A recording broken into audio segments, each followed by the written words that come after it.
자, 고민 상담 한번 해보겠습니다. 책 한 권 읽고 다주택자가 되었다는 사연인데요. 이걸 가지고 한번 이야기 해보겠습니다. 이 사연 신청은 제가 만든 사이트죠. 테이크어스 www.takeus.co.kr에 들어오셔가지고 남겨주시면 제가 사연으로 채택해서 상담을 해드립니다. 안녕하세요. 저는 지방에 거주하고 있는 평범한 30대 후반 회사원입니다. 부동산 투자를 시작한 지 2년 정도 됐는데요. 제대로 가고 있는 건지 아니면 엉뚱한 길을 가고 있는 건지 점검받고 싶어가지고 사연을 남겼습니다. 처음에는요, 유튜브도 아니고 인강도 아니고 책 한 권 읽고 부동산 경매를 시작했어요. 책 한 권 읽은 사람이 신념을 가지면 무섭다는 말이 있는데 그게 저였더라고요. 저는 2년 전인 2023년 6월부터 부동산 경매를 시작했습니다. 경험 삼아가지고 해보자라는 생각에 월세도 받고 그럼 좋지 않을까? 로 시작해서 3,500만 원짜리 빌라를 2개월 간격으로 낙찰을 받았어요. 현재 월세를 주고 있습니다. 빌라를 낙찰받은 시점에 갭투자 2억 5천도 또 들어가 있는 상황입니다. 불과 3개월 만에 무주택자에서 3주택자가 되었습니다.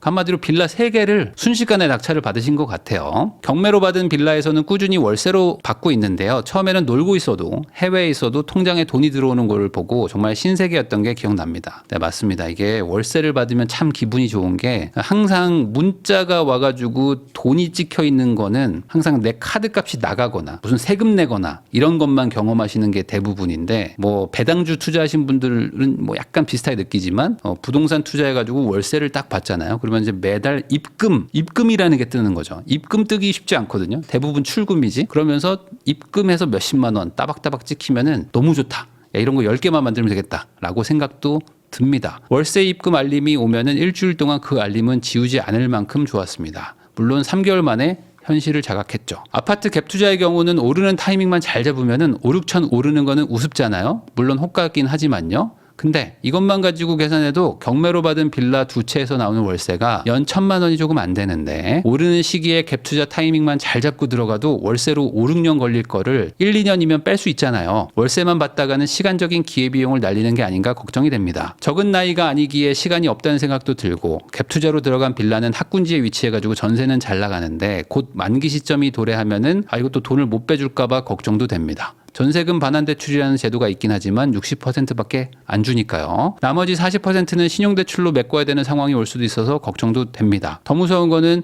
예전처럼 대출을 또 틀어막는 상황이 오게 되면은 어떻게 될지 연초부터 걱정이 밀려옵니다. 마지막으로 3년 전에 또 줍줍한 신축 분양권이 있어가지고 이게 안 팔려서 현재는 신축을 입주한 상태인데 그러다 보니까 대출을 받아가지고 또 실거주를 하고 있다 보니 실거주하면서 대출 받았다 이게 벌써 이제 뭐랄까요 돈을 버는 대출이라기보다는 이제 돈이 나가는 대출이니까 나쁜 대출을 받게 된 거죠 라는 얘기입니다. 이 집을 입주하기 전에는 월급과 입금되는 월세가 족족 제 자금이 됐지만 지금은 월 200만 원씩 원리금이 나가고 있습니다. 바로 직전 집이 90년대 지어진 상가주택에 살았어서 그랬는지 몰라도 너무 춥고 너무 덥다 보니까 신축 입주가 되게 하고 싶어지기도 했는데 막상 살아보니 특별할 게 없네요. 커뮤니티도 안 가고 세대 주차 편리하다고 하는데 별 의미도 없는 것 같습니다. 그냥 추운 겨울에 차 탈 수 있다는 정도? 그 정도가 장점인 것 같아서 좀 후회가 됩니다. 취득세 내기 전에 마이너스 3, 4천만 원에 팔까 고민도 했지만 그래도 그건 너무 아깝지 않나? 라는 생각에 입주했는데 숨만 쉬어도 200만 원씩 삭감되는 통장을 보니까 이건 아니다 싶다는 생각이 드네요. 지금 이 상황에서 제가 할 수 있는 최선의 선택은 뭘까요? 라고 얘기를 해주셨는데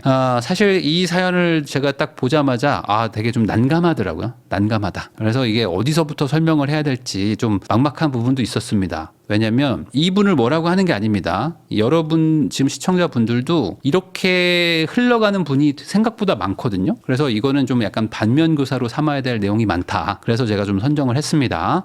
사연자분도 지금부터 이제 새로운 마음을 하시면 돼요. 그러니까 지금 뭔가 좀 꼬여 있는 부분이 많은데 이걸 잘 정리하고 하면 되니까 뭐 너무 스트레스 받지 마시고 앞으로 좀 잘 정리를 해보자. 라는 말을 먼저 좀 꺼내고 시작합니다. 이렇게 하면 진짜 위험하거든요. 하나씩 좀 보겠습니다. 책 한 권 읽은 사람이 신념을 가지면 무섭다라는 말이 있는데 이게 나였던 것 같다. 라고 얘기를 해주셨습니다. 그러니까 본인이 잘 알고 있어요. 잘 알고 있는데 더 문제는 뭐냐면 이분이 지금 바뀌기가 쉽지 않을 것 같은 게 걱정입니다. 한 권을 읽은 사람이 제일 무섭다라는 건 사실입니다. 이게 무슨 소리냐? 한 권을 읽으면 무섭고 2권부터는 괜찮은 게 아니고 어떤 하나의 면만 보고 뭔가를 결정하는 그런 사람이 되게 위험한 결론으로 간다는 얘기입니다. 무슨 소리냐. 부동산이라는 게 되게 복잡해졌어요. 옛날보다 훨씬 복잡해지고 지금은 정말 잘 해야지만 되는 시절인 거거든요. 근데 내가 책 한 권을 봤다고 그랬잖아요. 그럼 당연히 책에는 뭐 장단점을 잘 써놨겠지만 그래도 장점이나 뭐 좋은 면들을 많이 부각을 했단 말이죠. 그래서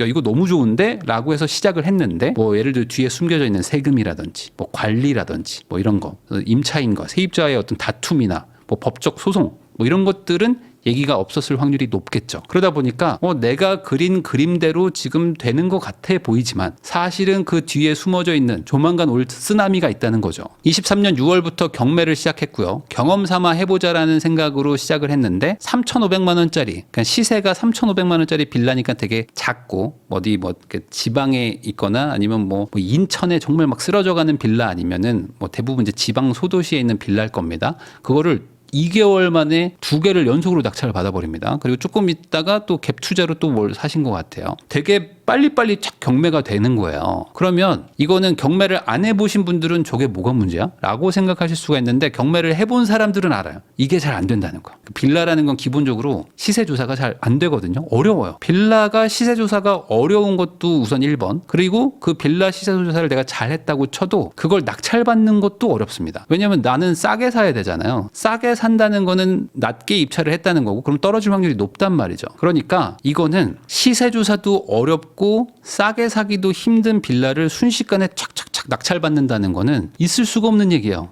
근데 이게 어떻게 가능하냐? 이분이 뭐 여기서 많이 축약을 하셔가지고 수십 번을 입찰해가지고 낙찰을 받으신 걸 수도 있습니다. 그러면 다행이에요. 그러니까 내가 막 2달 동안 한 40-50번을 입찰했어. 막 미친 듯이 막 코피 흘려가면서 해가지고 낙찰을 받으신 거면 상관이 없는데 그게 아니라 그냥 몇 번 정도 이렇게 입찰했어. 한 3-4번 입찰했는데 막 2번 낙찰됐어. 이런 거는 시세를 내가 너무 비싸게 봐가지고 막 사는 경우도 있고 뭐 높은 가격을 써가지고 되는 경우도 있고 뭐 이런 겁니다. 그래서 보통 빌라가 한 10번 정도 입찰을 하면은 한 번 낙찰될까? 정도라고 보시면 돼요. 그러니까 내가 충분히 수익성이 있는 그 금액대로 10번을 쓰면 한 번 정도 되면은 그래 잘 됐다 정도입니다. 그러면 수익성이 안 나오는 금액대로 쓰면 낙찰이 잘 되겠죠. 월세 입금 알림이 오면은 일주일 동안 그 알림은 지우지 않을 만큼 좋았습니다. 라고도 해주셨는데 거기다가 지금 순식간에 3주택자에다가 지금 뭐 적어주신 걸로 보면은 실거주까지 지금 4주택자이신 것 같아요. 그러면 벌써 다주택자가 돼버리신 거잖아요. 거의 1년 반 만에. 이 다주택 하지 말라고 말한 게 지금 수년째죠. 2017년도 이후로 다주택을 하는 게 좋았던 시절은 없습니다. 뭐 2017년, 18년도까지는 뭐 공격적으로 하셨던 분들도 있을 수 있어요. 뭐 그때 뭐 임대사업자 등록해서 어떻게 하신 분들도 있지만 2018년 말부터 거의 2019년도부터는 다주택을 해가지고 이득을 봤다라는 사람은 극히 드뭅니다. 거의 없어요. 대부분 세금으로 다 나가게 마련이거든요. 그러니까 다주택이라는 거는 거의 이제는 현재는 답이 잘 안 나오는 투자법인데 이거를 지금 순식간에 하신 거잖아요. 그냥 그만큼 이게 별로 좋은 길은 아니었다는 거죠. 이 소액 빌라를 경매로 투자하는 것도 사실 지금은 안 하는 게 나은 투자처입니다. 특히 이게 수리비로 월세가 다 날아가거든요. 예전에는 이게 조금 됐어요. 그러니까 코로나 이전에는 그래도 수리비가 그래도 어떻게 해볼만 했거든요. 월세 대비. 그래서 잘 운영하고 하면은 또 아니면 왕창 많이 싸게 사면은 수리하고도 좀 남기고도 됐는데 지금은 빌라 시장은 많이 죽었는데 수리비는 급등했죠. 그러다 보니까 내가 산지 얼마 안 되면 아직은 수리비에 대한 압박감이 없을 수도 있습니다. 근데 이제 임차인이 바뀌거나 아니면 갑자기 이제 잘 살고 있다가 전화가 와요. 큰일 났다고. 왜요? 갑자기 천장에서 막 물이 새요. 막 이런 얘기들을 막 들을 수도 있고. 그나마 윗집 문제면 다행인데 뭐 우리 집이 막 밑에를 막 물이 새게 만들었어. 막 밑에 집 화장실이 막 뭐 폭포수가 쏟아지고 뭐 싱크대가 막 다 썩었다든지 뭐 이런 일들이 막 생기기 시작합니다. 낡은 빌라들이 그런 게 많죠. 그러면 이제 수리비가 어마어마하거든요. 집값에 이제 뭐 한 10% 20%가 막 수리비로 막 나가기 시작합니다. 근데 이게 한 번에 끝나는 게 아니라 계속 나간단 말이지. 아 이거 내가 왜 샀지? 라고 생각하는 단계가 와요. 왜 그러냐면 지금 노인분들 중에 임대사업 하는 분들이 좀 있습니다. 그래서 본인이 조그만 집 하나 살면서 월세 받아야지 라고 하면서 뭐 빌라나 오피스텔 이런 거 원룸 같은 거 뭐 아파트가 아니에요. 그냥 작은 거 그냥 뭐 1인 가구한테 빌려주는 거 있잖아요. 그런 거 가지고 있던 분들이 파산을 많이 해요. 왜냐면 세금은 많이 높아졌죠. 뭐 보유세도 어쨌든 늘었어요. 옛날보다 훨씬 많이 늘었는데 수리비도 급증했어요. 거기다가 막 금리도 높아.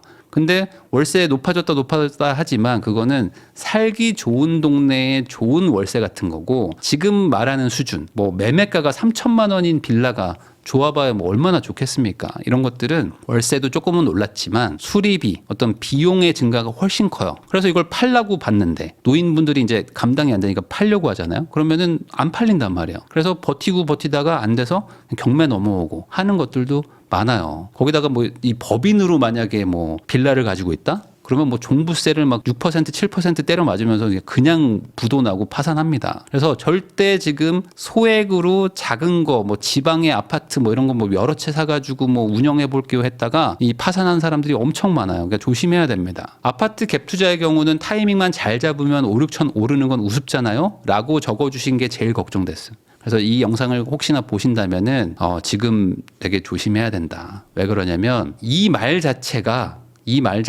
지금 정말 심각한 겁니다. 지금은 어떤 선택도 하지 말고 부동산 공부를 처음부터 다시 한다라고 생각하시는 게 좋을 것 같아요. 그래서 앞으로 마음 다잡고 시작하면은 뭐 지금의 어떤 뭐 실수라든지 뭐 이런 손해 같은 거는 충분히 메꿀 수 있는 상황이니까 뭐 너무 뭐 이렇게 스트레스 받을 정도까지는 아닌데, 다만 여기서 내가 어떤 선택을 하느냐가 중요할 것 같습니다. 이 주식보다 부동산이 웬만하면 안전한 투자거든요. 근데 딱 하나의 이유로 부동산이 주식보다 훨씬 더 위험한 경우가 생깁니다. 그게 바로 지금 이 사연자의 어떤 사연 그 예시가 아닐까. 내가 잘 모르는데 레버리지를 써가지고 투자하는 게 위험한 거죠. 물론 주식도 레버리지가 있지만 주식 레버리지 쓰는 사람들은 뭐 정말 끝까지 가는 거고, 부동산은 주식과 다르게 어쨌든 레버리지는 기본으로 쓰는 판이다 보니까 이게 좀 리스크가 있어요. 뭐냐면 주식을 레버리지 안 쓰고 그냥 자기 돈 가지고 하면은 다 날려봐야 원금 날리는 거죠. 근데 이 부동산 쪽은 레버리지를 끼는 게 기본이기 때문에 전세를 끼든 뭐 대출을 받든 어쨌든 남의 돈을 뭐 한 적게는 30%, 많게는 뭐 60, 70%, 70, 80%도 쓴단 말이죠. 그러면 내가 잘못하면은 원금이 날아가는 게 아니라 빚을 떠안게 되는 게 이 판입니다. 그러다 보니까 레버리지를 기본으로 깔고 가는 부동산 투자는 원금 회수 가능성을 최우선으로 둬야 돼요. 그러다 보니까 사람들이 아파트 하는 거예요. 그래도 원금 회수가 될 것 같으니까. 빌라나 뭐 다른 것들은 원금 회수가 안 될 수도 있잖아 라는 불안감이 있는데, 물론 아파트도 다 되는 건 아니지만 그래도 아파트는 그래 좀 빠져도 회복하겠지라는 게 훨씬 좀 많죠. 그러다 보니까 이 레버리지 쓴다는 이 리스크를 원금 회수 가능성 높은 걸로 상쇄하는 거란 말이죠. 근데 지금 이 분은 약간 그 레버리지에 대한 개념이 지금 잘못 잡혀 있는 것 같아요. 그래서 레버리지를 2배를 쓴다는 거는 수익도 2배고 손해도 2배인데, 제가 손해 2배 지금 회색으로 해놨잖아요. 그러니까 수익이 2배라는 것만 보이는 거지. 그러다 보니까 이게 초보자일수록 이 수익에 꽂히거든요. 그러니까 타이밍 잘 맞추면 그냥 5, 6천 벌잖아요. 라고 얘기하는 것 자체가 이거 지금 레버리지 쓰시는 단계가 아니다. 반대로 보세요. 타이밍만 잘 잡고 뭐 월세로 들어가면 5, 6년 동안 벌 돈을 뭐 갭 투자하면은 1, 2년 만에 뺄 수 있다. 그래서 월세 잘 받고 있는 것도 기회비용을 날리는 것 같아요 라고 얘기하시는 게 이 레버리지에 대한 지금 개념이 조금 잘못 잡혀 있는 부분이 분명히 있습니다. 거기다가 지금 시간이 없다는 생각이 자꾸만 든다. 그러니까 이게 진짜 위험한 거거든요. 그러니까 조심하셔야 됩니다. 지금 뭔가를 하려고 하지 마시고 딱 멈춘 다음에 다시 한번 제로의 단계부터 다시 한번 고민을 해보실 필요가 있다는 거죠. 자, 모든 걸 멈추고 부동산 공부를 새로 시작하는 게 좋을 것 같아요. 그리고 이게 만약에 좀 거부감이 든다 라면은 투자 자체를 좀 멀리 해야 될 수도 있습니다. 이게 받아들여질 때까지는 투자를 막 더 늘리거나 하지 마시고 좀 줄여가면서 보수적으로 본인 스스로 좀 다잡을 필요가 있어요. 이 대출이라는 게 투자에 꼭 필요하거든요. 부동산은 대출 없이 사기가 사실 쉽지는 않아요.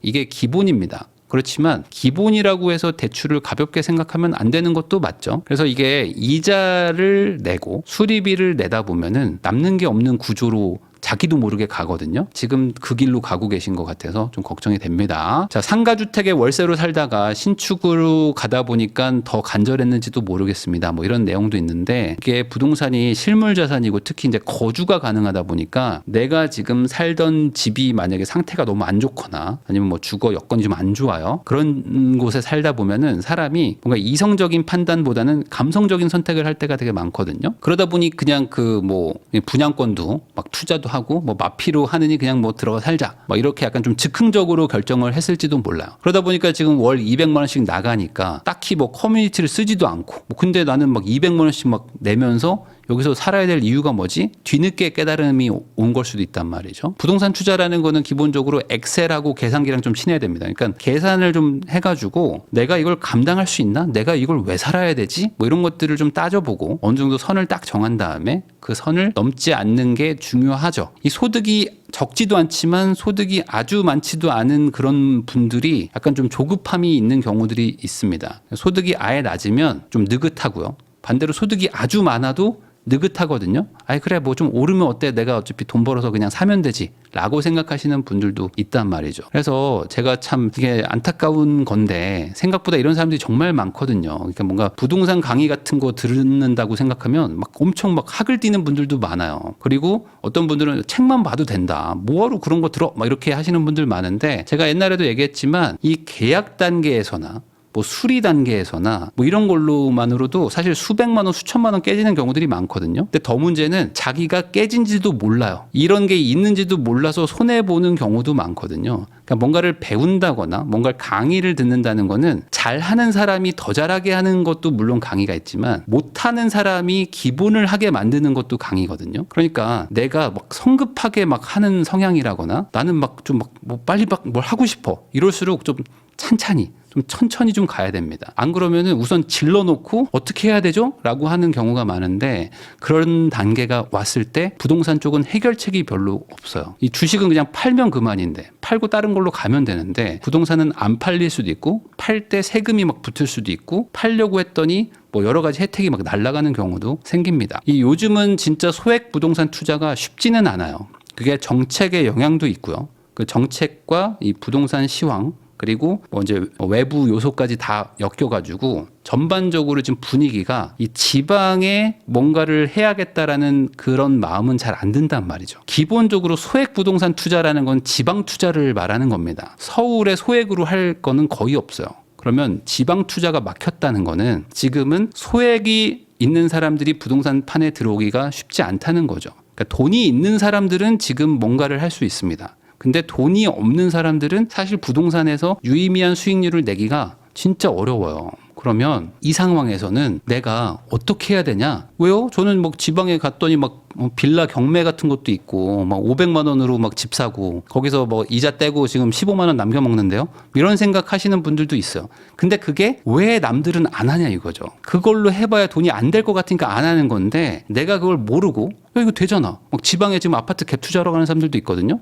그 지방에 지금 1,000만 원이면 아파트 갭 투자할 수 있어요 하면서 막 가요. 뭐 3,000만 원밖에 없는데 새 차 사러 가거든요. 그러면 왜 그런 걸 안 할까를 생각해 봐야 되는데 그거에 대해서 사실 모르는 거죠. 누가 그걸 말려주지 않거든요. 그러니까 뭐 강의를 듣거나 뭐 책을 보는 게 무조건 나쁘다고 보시는 분들도 있지만 이런 게 의미가 있는 게 그런 거 하지 말라고 하는 사람들도 있다는 거죠. 근데 내가 그걸 모르면 이걸 왜 안 하지? 나한테 온 엄청난 기회 아닌가? 라고 생각해서 나 혼자 막 이상한 걸 하고 있는 경우들도 있습니다. 정책과 시황에 맞는 투자처가 계속 바뀌고 있어요. 그래서 저도 막 갭 투자도 하고 막 경매도 하고 뭐 이거저거 해서 뭐 지금 건물도 막 하고 하잖아요. 그렇지만 이게 계속되지는 않아요. 지금은 똘똘한 한 채라고 얘기하지만 몇 년 뒤에 뭐 한 4년, 5년 뭐 지났다고 칩시다. 그럼 그때 가가지고는 누가 요즘에 미쳤다고 똘똘한 한 채를 해? 라고 얘기할지도 모릅니다. 이 시대는 항상 변하기 마련이고 그러면 정책과 시황이 달라진다. 다시 옛날처럼 막 지방 갭 투자가 막 유행하는 때가 올 수도 있을 거고요. 반대로 뭐 지금은 다 죽었다고 하는 지식산업센터라든지 뭐 상가가 다시 살아나는 경우도 있을 수도 있는 거죠. 그거는 이 정책에 따라 다 달라집니다. 그래서 앞으로 어떻게 해야 될까? 이게 사실 중요하잖아요. 지금 이분은 급한 거는 우선 빌라 2개를 정리를 해야 된다는 겁니다. 어디 지역인지는 제가 알 수 없지만 책을 한 권 읽으셨다고 했고 경매를 배운 지 얼마 안 돼서 2달 만에 낙찰받았다고 했으니까 저의 어떤 경험치를 고려했을 때 추정해보면 거기다 매매가가 3,500짜리 2개라고 했단 말이죠. 그러면 이게 투자 가치가 있을 확률은 극히 드물다. 오히려 이거를 지금 팔고 나오기가 쉽지 않을 수도 있다. 라고 저는 추정합니다. 수리비 한번 내보면 압니다. 3,500짜리 빌라든 3억 5천짜리 아파트든 싱크대 가격은 똑같거든요. 물론 싱크대 조금 싼 거 할 수 있지만 그래도 엄청 비싸요. 화장실 한번 터져보세요. 그러면은 이거 내가 실수했구나. 실수도 크게 했구나. 큰일 났다. 라는 생각을 하게 됩니다. 그래서 어떻게든 좀 빨리 정리하시기를 좀 응원합니다. 빨리 정리했으면 좋겠고요. 이걸 정리를 안 하면요. 뭐가 문제냐면 이제 명의가 꼬여버리는 게 이제 문제인데 여전히 우리나라의 법 체계는 다주택자 하지 마라. 다주택자 하면은 중과를 하겠다는 겁니다. 중과라는 거는 죄를 지었다라고 보시면 되는 겁니다. 정부가 봤을 때 하지 말라는 걸 네가 해? 너는 죄를 졌다. 라고 해서 중과를 하는 거예요. 그러니까 지금 다주택을 한다는 거는 정부 정책을 뚫고 들어가 가지고 엄청난 손해를 보면서도 불구하고 내가 여기서 돈을 벌어보겠다고 하는 건데 그게 초보자가 할 수 있는 그런 영역은 아닌 것 같아요. 제가 봤을 때. 그러다 보니까 이게 정리가 안 되잖아요. 그러면 얘네가 나한테 계속 다주택자라는 꼬리표를 붙이고 있습니다. 그러니까 난 계속 죄인이야. 나는 죄인인데 나도 뭔가 꼭 사야 되는 집이 생길 수도 있잖아요. 뭐 결혼을 한다거나 하면서 나도 뭔가를 하고 싶어. 그때 얘네가 계속 나의 발목을 잡게 된다. 그래서 지금은 어떻게든 빨리 개수를 좀 줄이시는 게 좋고요. 그리고 전세를 준 빌라가 하나 더 있다고 하셨는데 이 전세 시세를 빨리 파악하는 게 좋을 것 같습니다. 그래서 아까 뭐 전세금 돌려주는 게 걱정된다라고 하셨지만 빨리 지금이라도 좀 시세를 좀 알아보시고 해서 이 역전세가 날 수도 있잖아요. 그리고 이제 보증보험이나 이런 것들이 지금 강화되고 있기 때문에 시세는 높은데 실제로 나가는 전세가 되게 낮을 수도 있어요. 그러면 내가 뭐 적게는 뭐 몇 천만 원, 뭐 많게는 막 1억씩 돌려주는 사람들도 있거든요. 그러면 이 돈도 미리 준비를 해놔야 됩니다. 안 그러면은 나중에 또 골치가 아파져요. 그러면 어떻게 하면 좋을까? 어쨌든 빌라에서 좀 월세 받는 게 있다고 했으니까 거기에 그래도 조금 현금이 얼마라도 들어가 있지 않겠습니까? 그럼 그것도 좀 정리를 하고 해서 이 전세 자금을 좀 충당하는데 활용하면 좋겠다. 팔린다면 말이죠. 자, 여유가 만약에 많으면은 이 갭 투자를 했다는 그 전세 준 빌라집 있죠? 그것도 아예 전세를 빼줘버리고 공실로 만든 다음에 매각을 진행하는 것도 나쁘진 않을 것 같다. 왜냐하면 요즘에 빌라를 갭 투자를 하겠다라고 사는 사람이 거의 없습니다. 그러니까 빌라를 팔려고 하면은 이제 실거주자한테 파는 경우들이 좀 있거든요. 그러니까 그분들 입장에서는 살려고 해도 임차인이 있으면 또 임차인이 또 뭐 계약갱신 청구권을 쓰네 마네 하면서 막 여기서 또 막 분쟁 생기고 하는 게 많아요. 그러다 보니까 그냥 비워두는 게 그래도 좀 팔립니다. 그래서 여유가 있으시면 그렇게 해서 정리를 하자. 그럼 다 정리하면 이제 어떻게 됩니까? 이제 집 하나 남아 있는 거죠. 그러면 지금 신축 아파트에 들어가신 거 여기도 사실 정리를 해야 되겠죠. 왜냐면 뭐 2달 살아봤는데 특별할 게 없다. 입구랑 멀리 주차해야 되는 거 뭐 똑같고 뭐 커뮤니티도 안 가고 저한테 별 의미가 없네요. 라고 이제 적어주셨는데 그 말은 당연히 나한테 필요 없는 집이기 때문에 여기서 뭐 굳이 비싼 이자를 내면서 살 필요가 없겠죠. 그냥 살고 있는 지금 아파트는 전세 주고 나가셔서 대출 이자라도 좀 줄이시고 그리고 원금 상환도 좀 어쨌든 압박감이 좀 덜해지겠죠. 그 상황에서 돈 열심히 모아가지고 그 세 번째 집 전세를 빼주고 공실로 만들어서 1, 2, 3호를 어떻게든 정리를 한다. 그리고 신축 아파트 하나 남겨놓은 걸 가지고 이걸 이제 상황 봐서 이제 팔든지 뭐 갈아타든지 뭐 해야 되겠죠. 2가지만 하시면 될 것 같아요. 앞으로 한 2년 정도는 최대한 빨리 1주택자가 되자는 거를 목표로 한번 하시고 그다음에 이제 투자에 대해서 다시 한번 리셋하고 공부한다. 라고 생각하시면 될 것 같습니다. 당연히 이분이 지금 경험을 먼저 한 거예요. 그러니까 이론보다는 경험을 먼저 했기 때문에 이게 뭐 무의미하지는 않습니다. 왜냐하면 이론만 또 열심히 공부하는 사람들이 있거든. 이론은 막 빠삭해요. 뭐 저는 다 알고 있습니다. 뭐 역시 그 얘기 하실 줄 알았어요. 막 이래. 근데 사실 경험은 없어. 그러면 어차피 못하는 건 똑같습니다. 이거는 그냥 왼손과 오른손 같은 거예요. 그러니까 한 손으로 싸우는 사람보다는 양손을 가지고 싸우는 사람이 더 이기겠죠. 나는 지금 경험을 먼저 쌓았고 이론은 지금 못 쌓았으니까 이론을 쌓게 되면 내가 경험한 게 나중에 또 약간 밑바탕이 되기도 합니다. 그래서 오히려 빨리 이런 거를 경험해 본 게 뭐 길게 보면 아직 뭐 젊으시니까 긴 인생에서 부동산 투자에 또 도움이 될 수도 있는 거죠. 그러니까 이런 것들 하나씩 또 우당탕탕 하면서 배우는 거 아니겠습니까? 그러니까 뭐 아직 그렇게 큰 돈은 아닌 것 같아요. 어떤 뭐 손해를 만약에 보더라도. 그러니까 지금 잘 정리하고 앞으로는 지금 같은 마인드로 투자를 접근하지는 말자. 리셋하고 다시 배우면 좋겠다라고 정리할 수 있겠습니다.